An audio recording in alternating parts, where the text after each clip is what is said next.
Corruption का amount अभी तक इतना है कि देश के हर एक नागरिक के खाते में 50 से 60 हज़ार रुपये कैश दिए जा सकते हैं। सिर्फ करप्शन के अमाउंट से ही अभी तक का विदेशी पूरा का पूरा कर्ज भरा जा सकता है, जो कि हम लोग के यहाँ वेस्ट होता है चारा, उससे भी घोटाला किया जा सकता है। ये किसी ने सोचा भी नहीं था।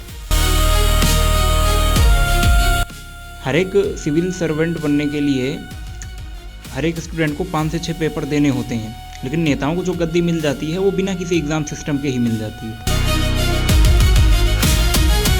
जितना हमारे देश का हेल्थ बजट और एजुकेशन बजट होता है, लगभग इतना ही हर साल हमारे देश के नेता बस खाली इलेक्शन में ही खर्च कर देते हैं।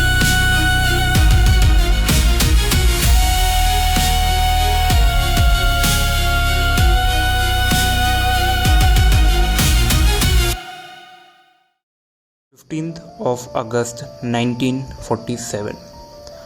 दोस्तों, ये वही डेट है जिस दिन हमारा भारत देश आज़ाद हुआ। हमारे देश के पहले प्रधानमंत्री जवाहरलाल नेहरू जी ने लाल किले के ऊपर झंडा फहराकर हमारे देश को अपनी एक भाषण देकर संबोधित किया। चारों तरफ खुशी का माहौल था। गरीब हो या अमीर, सबके चेहरे में एक मुस्कान थी, और वो मुस्कान इस चीज़ की थी कि अब कोई सी भी एक्सटर्नल पावर हमारे देश को, हमारे देश के किसी भी इंडिविजुअल नागरिक को कंट्रोल नहीं कर सकती है। गरीब हो अमीर हो, वो अपने हक के लिए लड़ सकता है, और अब वो पूरी तरीके से अपने काम को करने के लिए आज़ाद है। इतनी खुशी देश में हुई थी कि अचानक 1948 को पाकिस्तान ने बंटवारे के बाद कश्मीर के ऊपर हमला कर दिया। घबराहट में आके हाई कमीशन ने एक ब्रिटिश की अननोन कंपनी को 2000 जीप्स के ऑर्डर दे दिए, और यहीं से शुरुआत होती है द करप्शन इन इंडिया। जी हाँ, अभी देश को आज़ाद हुए सिर्फ 1 साल ही हुआ है, लेकिन करप्शन आ चुका है। देश के हाई कमीशन ने जब ब्रिटिश की उस कंपनी को 2000 जीप्स बनाने के ऑर्डर दिए और एडवांस में 80 लाख रुपए उस ब्रिटिश कंपनी को पे कर दिए, एज अ रिज़ल्ट हमें केवल 155 जीप्स ही मिलती हैं। यानी कि बाकी जो भी पैसा था वो कहाँ गया, इसका अंदाज़ा किसी को नहीं है। इसके बाद तारीख आती है 26 जनवरी 1950। इस दिन हमारे देश का संविधान लागू हुआ, जिसके अंदर 395 आर्टिकल्स थे।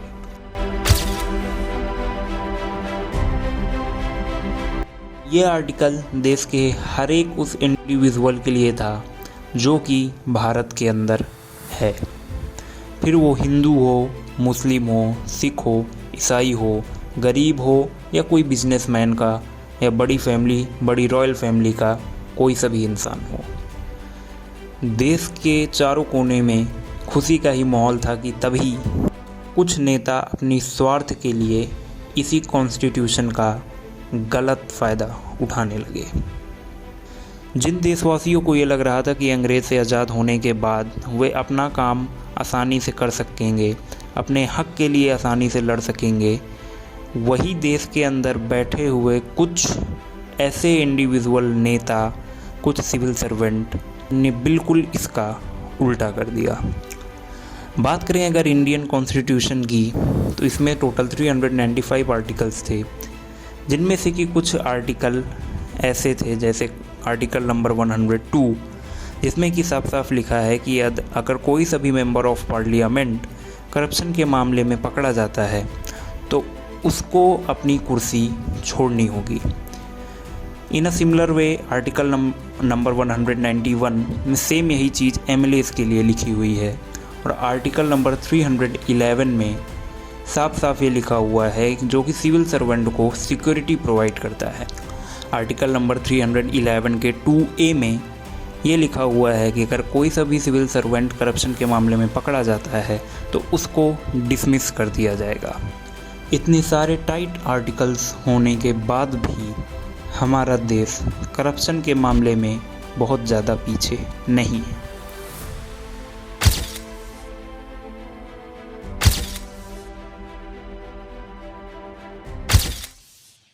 आपको करप्शन की टोटल अमाउंट बताई जाए 1947 से अभी तक की जो टोटल अमाउंट है, ये अमाउंट इतना है कि हमारे देश के हर एक इंडिविजुअल के खाते में 50 से 60 हज़ार रुपये उसके कैश खाते में दिए जा सकते हैं अगर देश की जनसंख्या 140 करोड़ रुपये। ये अमाउंट इतना है कि भारत के 2 सालों के सरकारी बजट से भी ज़्यादा है। ये अमाउंट इतना है कि भारत ने अभी तक जितना भी विदेशी कर्ज लिया हुआ है वो पूरा का पूरा एक झटके में साफ किया जा सकता है, बस खाली हमारे देश के अभी तक के करप्शन के अमाउंट से ही। यानी कि इतना ह्यूज अमाउंट ऑफ मनी हमारे देश से करप्ट हो चुका है और शायद हमें अभी तक इसका पता भी नहीं था। अगर इसके लिए रिस्पॉन्सिबल देखा जाए तो इसके लिए रिस्पॉन्सिबल कौन है, इसके एरिया ऑफ इम्प्रूवमेंट्स क्या हैं, अभी तक सबसे बड़े करप्शंस कैसे हुए हैं, किसने किए हैं, क्यों हुए हैं, क्या प्रॉब्लम थी और इन करप्शन को हम लोग कैसे कंट्रोल कर सकते हैं, ये हम लोग अपनी आगे की इस वीडियो में देखेंगे। बड़े लेवल तक के करप्शन हमारे देश में होते रहे, हमें इसका ज़रा सा भी अंदाज़ा नहीं था। आज देश की हालत ये है कि हर महीने हमारे देश से 80 हज़ार करोड़ रुपए बस खाली करप्शन के अमाउंट में ही जा रहा है। गवर्नमेंट के हर छोटे छोटे ऑफिस में हर छोटे छोटे काम के लिए देश के हर एक नागरिक को घूस देना पड़ रहा है। और ये तो हम लोग बहुत छोटे छोटे करप्शंस को जान पा रहे हैं और मैं आपको ये सारे करप्शंस बता पा रहा हूँ। कई तो ऐसे करप्शंस हैं जो हो सकता है इस प्रेजेंट मोमेंट पे हो रहे हैं, या कई ऐसे हैं जो पिछले बीते हुए समय में हो चुके हैं और हमें अभी तक उसके बारे में कुछ पता नहीं हुई, उन पर कोई कार्रवाई नहीं हुई और हमें अभी तक वो पता ही नहीं है। हर बार करप्शन में यहाँ पे पैटर्न ऑब्जर्व करेंगे कि नेताओं से मिलकर बड़े बड़े जो भी अधिकारी हैं वो मिलेंगे, उनसे हाथ मिलाएंगे, उनसे करप्शन के लिए डील करेंगे। बाद में पकड़े जाएं या ना पकड़े जाएं वो एक अलग बात है, लेकिन उसमें नुकसान हमेशा जनता का होता है। वो जनता जो कि गरीब है या मिडिल क्लास फैमिली से बिलोंग करती है और बहुत ही आसानी से फ्री बीस लेकर गवर्नमेंट से उन पर भरोसा कर लेती है। इससे पहले कि हम आगे बढ़ें, मैं आपको अटल बिहारी वाजपेयी जी की एक छोटी सी क्लिप दिखाना चाहता हूँ। मुझे याद है स्वर्गीय राजीव गांधी जी ने कहा था कि मैं दिल्ली से 1 रुपया भेजता हूं, मगर जहां रुपया भेजता हूं वहां पहुंचते पहुंचते 19 पैसे रह जाते। मैंने उनसे कहा कि ये चमत्कार कैसे होता है। भास्कर कहने लगे कि जब रुपया चलता है तो घिसता है, पैसा चलता है तो घिसता है। अटल बिहारी वाजपेयी जैसे नेता को भी खुलकर पार्लियामेंट के अंदर करप्शन के खिलाफ बोलना पड़ा। इससे पहले कि हम इसके सोल्यूशन को देखें, हम अभी के कुछ टॉप 3 करप्शंस को देखते हैं ताकि हमें ये पता चल सके कि आखिरकार करप्शन होता कैसे है, इसको कंट्रोल कैसे करते हैं नेता और बड़े बड़े अधिकारी लोग। तो जो सबसे पहला करप्शन होता है वो होता है 1957 में, जिसकी कि हम लोग बात करेंगे। हालांकि करप्शन और भी बहुत सारे हो चुके हैं, लेकिन मैंने यहाँ पे केवल टॉप 3 करप्शंस को ही पिक किया है, जिससे कि हमें थोड़ा सा अंदाज़ा होगा कि करप्शन एक्चुअल में होता कैसे है हमारे बीच। तो ये एक मुंद्रा स्कैम था 1957 में। एक्चुअली हरिदास मुंद्रा नाम का एक शख्स था जिसकी कि कोलकाता में एक कंपनी चलती थी। 1957 में इसकी कंपनी पूरी तरीके से डूब चुकी थी। इसकी कंपनी पूरी तरीके से घाटे में ही चल रही थी। तभी इसने बड़े बड़े नेताओं से हाथ मिलाया। उस वक्त के फाइनेंस मिनिस्टर टी कृष्णा माछरी और उनके सेक्रेटरी पर दबाव बनवाया और 1956 में एक नई गवर्नमेंट कंपनी स्टार्ट की गई थी जिसका नाम था LIC। उसके ऊपर दबाव बनवाकर मुंद्रा के कंपनी के 1.26 करोड़ के शेयर खरीद लिए, जो कि 1957 के अकॉर्डिंग बहुत ही बड़ी बात थी। उस वक्त के नेता डॉक्टर फिरोज गांधी ने पार्लियामेंट में खुलकर अपनी ही सरकार के खिलाफ इस टॉपिक पर बात की। सारे ही जितने ही सरकारी दस्तावेज, जितने ही प्रूफ थे, उन्होंने सामने रख दिया और इस स्कैम का भंडाफोड़ हो गया। बाद में इस चीज़ के लिए चाकला कमीशन बिठाई जाती है और इसमें हमारे देश के फाइनेंस मिनिस्टर को रिज़ाइन करना पड़ता है और मुंद्रा को 22 साल की जेल होती है। सेकंड स्कैम हमारा आता है हर्षद मेहता का केस, जिसके ऊपर बहुत सारी फिल्में भी बनी हुई हैं। लेकिन अगर फिल्म आपने नहीं देखा है तो ये केस काफ़ी इंटरेस्टिंग होने वाला है। ज़रा सुनिएगा तो आपको काफ़ी हाई लेवल की जो करप्शंस होते हैं उनके बारे में थोड़ा सा अंदाज़ा लगेगा। 1980 से 1990s के बीच मेहता मुंबई के अंदर एक बहुत ही बड़ी कंपनी बन चुकी थी। मेहता द बिग बुल के नाम से जाने भी जाते थे। लोगों का मानना था कि हर्षद मेहता जिस भी चीज़ को छू लेते हैं वो सोना बन जाती है। लेकिन ऐसे ही गरीब और ऐसे ही विश्वास करने वाले लोगों के साथ ही तो धोखा होना था। उस जमाने में एक बैंक से दूसरे बैंक से लोन लेने के लिए कभी भी डायरेक्ट पैसे नहीं आते थे, बल्कि एक बैंक रिसिप्ट चलती थी और इस बैंक रिसिप्ट को ट्रांसफ़र करने के लिए बीच में एक ब्रोकर होता था। हर्षद मेहता ने कुछ बैंक के बड़े अफसरों से बात की और इन्होंने एक जुगाड़ लगाया और फेक रिसिप्ट तैयार करने लगे। इन्हीं रिसिप्ट के दम पर हर्षद मेहता ने हज़ारों करोड़ का SBI से घपला किया और ये सारे पैसे उठाकर उसने स्टॉक मार्केट में लगा दिए। सबको लग रहा था कि हर्षद मेहता बहुत ही एक होनहार इंसान है, बहुत ही ईमानदार इंसान है, जिसके छूते ही कोई सी भी चीज़ सोना बन जाती है।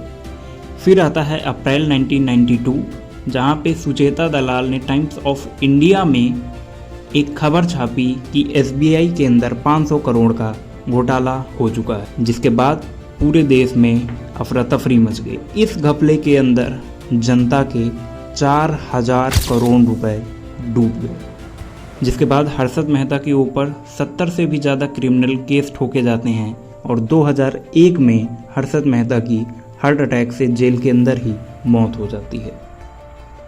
फिर थर्ड केस आता है हमारा चारा घोटाला, जिसका डिसीज़न अभी कुछ सालों पहले ही आया है और ये एक प्रकार का वेस्ट, जिसको हम लोग चारा कहते हैं, उससे भी स्कैम किया जा सकता है।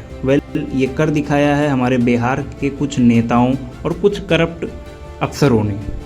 इस केस में ये हुआ था कि 1980s में बिहार एक स्कीम लाती है जिसका नाम था पशुपालन विभाग। 1990 में लालू यादव बिहार के CM बन जाते हैं, जो कि सोने में सुहागा था। इन लोगों ने करप्शन करने का एक नया जुगाड़ निकाला, जिसमें इन लोगों ने क्या किया कि इन लोगों ने फेक बिल्स बनाने स्टार्ट किए, जहां पे इन्होंने मेंशन किया कि ये हज़ारों भैंसों के लिए चारा सप्लाई कर रहे हैं, दवाइयाँ सप्लाई कर रहे हैं और गवर्नमेंट के खाते से पैसा खींचना स्टार्ट कर दिया। और ये करप्शन इतना हाई लेवल तक चलने लगा कि ये रांची तक पहुँच गया, जिसमें कि दिखाया गया कि इतने हज़ार ट्रक अलग अलग गोदाम में, अलग अलग देश के कोने में दवाइयाँ, चारा और जो भी पशु के लिए जो ज़रूरी चीज़ें होती हैं वो पहुंचाई गई। उस वक्त के डिप्टी कमिश्नर अमित खारे ने इस चीज़ की ऊपर रेड मारी तो पूरा दूध का दूध और पानी का पानी हो गया। उन्होंने सारे फेक बिल्स को पकड़ लिए। उस बिल के अंदर जो भी फेक ट्रांसपोर्ट, फेक ट्रक और पिकअप्स के नंबर डाले गए थे, एक्चुअल में जब उन पे रिसर्च की गई तो ये पाया गया कि वो सारे जो नंबर थे वो स्कूटर और ऑटो वाले के थे। एक्चुअल में उस नंबर पर कोई सा भी बड़ा ट्रांसपोर्ट ट्रक या पिकअप एग्जिस्ट ही नहीं करती थी। 950 करोड़ रुपए का घोटाला पकड़ा गया, जिसके बाद ये मामला कोर्ट में जाता है। कोर्ट इसको CBI को रिफ़र करता है। लालू यादव जी गिल्टी पाए जाते हैं और उनको जेल में भेज दिया जाता है।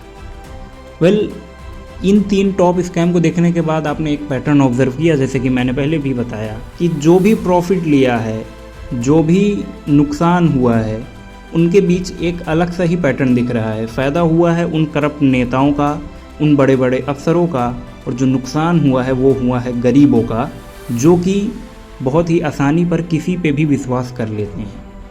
अब इसके सोल्यूशन क्या हैं? क्या ये करप्शन ऐसे ही होते रहेंगे या इसका कुछ सोल्यूशन भी है, या गवर्नमेंट या नेता ही सब कुछ डिसाइड करेंगे और हमारे देश का भविष्य ख़त्म हो जाए? ये मैंने आपको टॉप 3 ही स्कैम बताए हैं, बाकी अगर स्कैम गिनाने पर मैं आ जाऊंगा तो हो सकता है कि मैं 2 घंटे की वीडियो बनाऊं तो कम पड़ जाए। लेकिन डेली लेवल पर कितने घोटाले होते हैं ये आप बिल्कुल एनालाइज कर सकते हैं।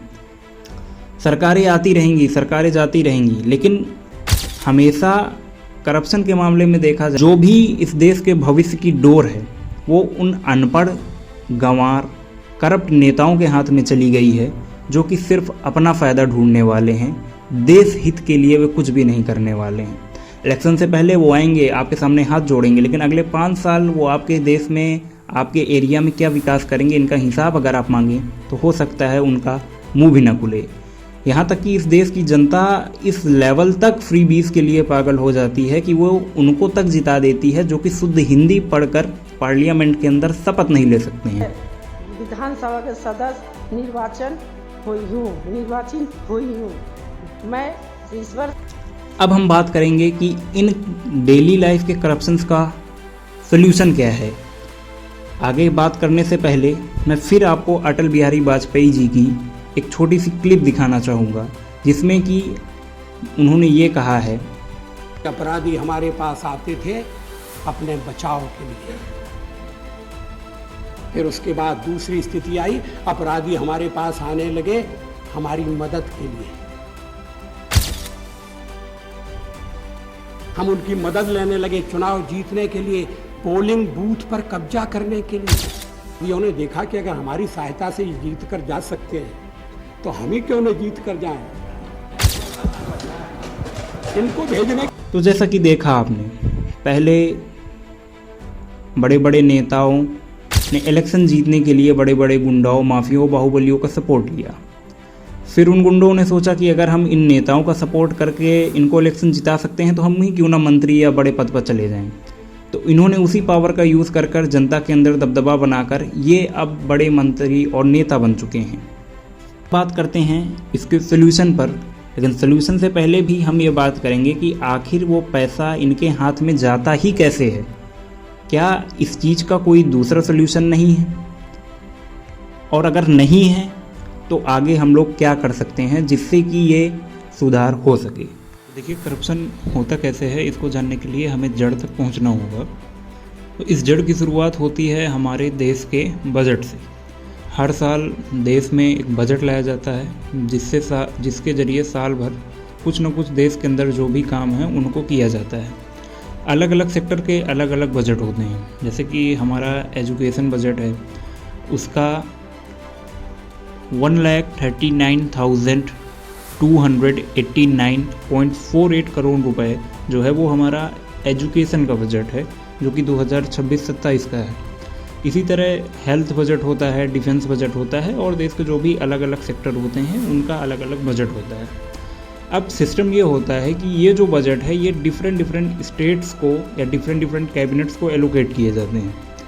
वहाँ से पैसा ये डिफरेंट लीडर्स के हाथ में आता है, और लीडर्स के हाथ में आता है तो यहीं से स्टार्टिंग हो जाती है करप्शन की। जैसे कि मान लीजिए आपके घर के बगल में ही कोई हाईवे बनना है, उस हाईवे को बनने के लिए गवर्नमेंट ने किसी भी पर्टिकुलर मिनिस्ट्री को 1000 करोड़ रुपीज़ दिए। 1000 करोड़ रुपीज़ उसको मिलने के बाद अब वो कितना रोड में लगाएगा और कितना खुद रखेगा ये उस लीडर के कंट्रोल में होता है। हालांकि रोड की डेवलपमेंट होने के बाद वहाँ पे जांच टीम बैठती है, उसको पूरा जो भी हाईवे बना होता है उसका बाकायदा इंक्वायरी करती है, लेकिन उनको भी पैसा देकर शांत करा दिया जाता है।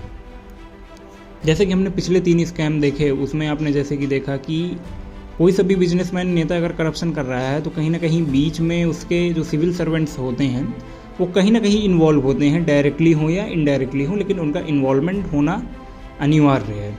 अगर यही सिविल सर्वेंट ये सोच ले कि वो करप्ट नेताओं के हाथ में नहीं पड़ेंगे तो यहाँ से 2 चीज़ें निकल के आती हैं कि या तो वो करप्शन नहीं होने देंगे, उस लीडर को जेल हो जाएगी, या फिर जैसा कि इंडिया में ज़्यादातर होता है कि उसको ब्लैक मनी नेताओं से लेना ही पड़ेगा, और अगर वो नहीं लेगा तो हो सकता है उसका ट्रांसफ़र हो जाए या फिर उसकी हत्या कर दी जाए। इन देश के नेताओं का इस लेवल तक का करप्शन और इस लेवल तक की मनमानी जा चुकी है कि हमारा जो एजुकेशन बजट है 2026-27 का, वो जैसे कि मैंने पहले आपको बताया है 1,39,289.48 करोड़ से। इसी तरह अगर हम हेल्थ केयर बजट देखें तो वो 1,06,530.42 करोड़ है। और बस 2024 के लोकसभा इलेक्शंस का अगर मैं आपको टोटल मनी दिखाऊं कि उस इलेक्शन में कितना पैसा लगा है, तो वो है 1,35,000 करोड़। यानी एक तरफ हमारा हेल्थ केयर है देश का, एक तरफ हमारा एजुकेशन सिस्टम है, और लगभग इसी के बराबर हमारे देश के नेता बस खाली इलेक्शन में ही खर्च कर दे रहे हैं। यानी उनकी प्रायोरिटी किसी भी चीज़ को डेवलप करने की नहीं है, बल्कि उनको अपनी गद्दी बचाने की चिंता ज़्यादा है। जैसा कि आप अपने स्क्रीन पे देख पा रहे हैं, जो कि एक चार्ट के ज़रिए से दिखाया गया है। अब बात करते हैं इसके सोल्यूशन की। वैसे अगर कोई सा भी स्टूडेंट हो जिसको कि IAS या IPS बनना है, तो उसको 5 से 6 पेपर देने पड़ते हैं, उसको इंटरव्यू देने पड़ते हैं, या फिर अगर वो किसी और सेक्टर में जाना चाहता है, बैंकिंग सेक्टर में या किसी भी अन्य सिविल सर्वेंट के सेक्टर में, तो उसको कम से कम 5 से 6 पेपर देने होते हैं। उसको सारे रूल्स एंड रेगुलेशंस को फॉलो करना होता है, उसको अलग अलग सेंटर पे जाके एग्ज़ाम देने होते हैं, उसको यहाँ तक कि फॉर्म भी भरना होता है। ये सारी चीज़ें सुन के तो कतई बुरा नहीं लग रहा होगा, क्योंकि अगर किसी को भी काबिल बनना है तो ये सारी चीज़ें करनी पड़ेंगी। लेकिन क्वेश्चन यहाँ पे उठता है कि जो भी हमारे आसपास के नेता हैं जिनको बहुत ही आसानी से गद्दी दे दी जाती है, क्या उनके लिए कोई सा भी ऐसा सेपरेट एग्ज़ाम सिस्टम बनाया गया है जिससे कि वो नेता अगर हमारे देश की किसी भी गद्दी को संभालना चाहते हैं तो उनको कोई पर्टिकुलर एग्ज़ाम देना हो, उसके 6 से 7 लेवल हों, उसको पार करना हो, तभी जाके वो मिनिस्टर का पद या किसी भी जिम्मेदारी पद ले सकते हैं। ऐसा हमारे देश में नहीं है। यहाँ तक कि कई तो ऐसे लीडर हैं जिनका अगर आप क्लास 10th 12th का एजुकेशन सर्टिफिकेट मांग लें, क्लास 10th और 12th का रिजल्ट भी मांग लें, तो हो सकता है वो ना दे पाएँ। एक बार वो मिनिस्टर बनते हैं तो मिनिस्टर बनने के बाद वो फेक सर्टिफिकेट बनवा लेते हैं। रिसेंटली अभी ये पता चला है कि एक कोई ऐसे नेता हैं जिन्होंने अमेरिका की किसी यूनिवर्सिटी से ग्रेजुएशन किया हुआ है, और एक्चुअल में हमारे देश के अंदर कई लोग ऐसे कह रहे हैं कि वो 7th क्लास भी पास नहीं है। होप आप समझ गए होंगे कि मैं किन की बात कर रहा हूँ। तो सोल्यूशन एकदम सिंपल सा है। जैसे कि हमारे देश के जो भी UPSC एस्पिरेंट्स हैं या किसी अन्य एग्ज़ाम के कैंडिडेट्स हैं, उनको 6 से 7 लेवल से गुजरना पड़ता है, उनको 6 से 7 एग्ज़ाम देने पड़ते हैं। ठीक वैसे ही अगर कोई सा भी लड़का है, यंग है, या फिर कोई सा भी नेता है जो कि किसी भी मिनिस्ट्री को पाना चाहता है, तो उसको 6 से 7 पेपर देने होंगे। यानी एक सिस्टम होना चाहिए जिसको वो क्वालिफाई करे। उसके लिए एकदम स्ट्रिक्ट रूल होने चाहिए, उसके लिए एक पेपर बनना चाहिए, पेपर का सेंटर जाना चाहिए, साथ ही साथ 3 से 4 पेपर हों और 2 से 3 इंटरव्यूज़ हों। इसी का दूसरा लेवल एक होना चाहिए कि जो भी लीडर है उसका जो भी सब्जेक्ट स्ट्रॉन्ग है उसके अकॉर्डिंग उसे अलग अलग मिनिस्ट्री देनी चाहिए। जैसे कोई सा भी नेता है, उसका जो जियो पॉलिटिक्स है या जियोग्राफी है वो बहुत ही मजबूत है, तो ऐसी सिचुएशन में उसको इन्वायरमेंट मिनिस्टर बनाया जा सकता है। कोई ऐसा मिनिस्टर है जिसको जो बायो से रिलेटेड बहुत ज़्यादा जानकारी है उसके पास, उसको हेल्थ से रिलेटेड बहुत ज़्यादा जानकारी है, तो उसको मिनिस्ट्री ऑफ हेल्थ देना चाहिए। इसी तरह हमारे देश के जो भी अलग अलग सेक्टर्स हैं उनमें अलग अलग लीडर्स को डिवाइड कर देना चाहिए। और ये जो पेपर है ये हर 5 साल में एक बार होना चाहिए, यानी इलेक्शन से जस्ट पहले, जिसके लिए लिमिटेड सीट्स होनी चाहिए। और एक लिमिटेशन यहाँ पे और होनी चाहिए कि अगर कोई सा भी लीडर एक बार अपने उस पद पे जाके करप्शन के मामले में पकड़ा जाता है तो पूरी ज़िंदगी उस पद पे दोबारा नहीं जा सकता है, ना ही दोबारा कभी पेपर दे सकता है। जैसा कि स्टूडेंट्स के लिए स्ट्रिक्ट रूल है कि अगर कोई सा भी स्टूडेंट चीटिंग करते हुए पेपर में पकड़ा जाता है तो अपनी पूरी ज़िंदगी दोबारा पेपर नहीं दे सकता है। नेताओं को अलग से इनके स्पेसिफिक फील्ड की ट्रेनिंग देनी चाहिए। अगर कोई सब एजुकेशन मिनिस्टर है तो उसके लिए एक सेपरेट ट्रेनिंग कैंप होना चाहिए जहाँ पे वो ट्रेनिंग कर सके कि एक्चुअल में उसे कैसे वर्क करना है। और यही एक लास्ट सोल्यूशन बचा है जो कि हमारे देश को अब डूबने से बचा सकता है, क्योंकि जब बड़े बड़े मिनिस्ट्री एक एजुकेटेड इंसान के कंट्रोल में होगी तो उसको गरीबों का, उसको जो एस्पिरेंट्स हैं जो कि किसी भी एग्ज़ाम की तैयारी कर रहे हैं उनका दर्द पता चलेगा। साथ ही साथ करप्शन कितना ज़्यादा हमारे देश के लिए नुकसानदायक हो सकता है इसका अंदाज़ा रहेगा। हालांकि केमिस्ट्री चाहे साइंस की हो चाहे लाइफ की हो, एक्सेप्शन इज़ एवरीवेयर। लेकिन ये एक सोल्यूशन मुझे जहाँ तक लगता है जो कि सबसे मजबूत सोल्यूशन है, जो कि देश में ज़रूर होना चाहिए। कॉन्स्टिट्यूशन का स्ट्रिक्ट इस्तेमाल होना चाहिए, फिर वो कोई भी हो। ऐसा ना हो कि कॉन्स्टिट्यूशन का ही मिसयूज़ करके वो पहले जेल के अंदर जाता है, फिर उसी कॉन्स्टिट्यूशन का मिसयूज़ करता है, गलत इस्तेमाल करता है, और फिर उसने चाहे जितना बड़ा क्राइम किया हो वो जेल से बाहर आ जाता है। कई तो ऐसे नेता हैं जो जेल के अंदर से ही अपनी मिनिस्ट्री को कंट्रोल करते हैं। ऐसी चीज़ें नहीं होनी चाहिए।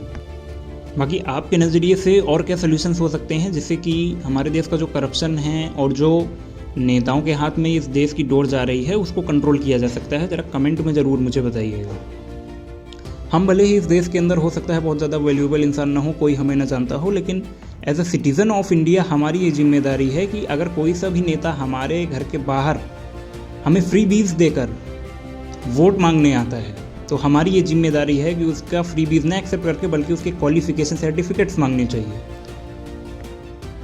जिसके लिए उस इंसान का भी एजुकेटेड होना ज़रूरी है जो कि फ्री बीज ले रहा है। और फ्री बीज कोई तभी लेगा जब वो बहुत ही ज़्यादा गरीब होगा या मजबूर होगा। बाकी और भी जो सोल्यूशन से इम्प्रूव किया जा सकता है वो है कि 100% डिजिटलाइजेशन कर दिया जाए।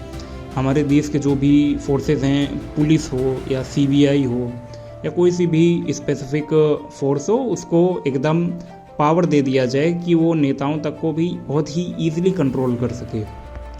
होप ये वीडियो आपको पसंद आया होगा और इसने करप्शन के ख़िलाफ़, इंडिया के अंदर जो भी करप्शन है उनके खिलाफ़ आपकी आंखें ज़रूर खोली होंगी।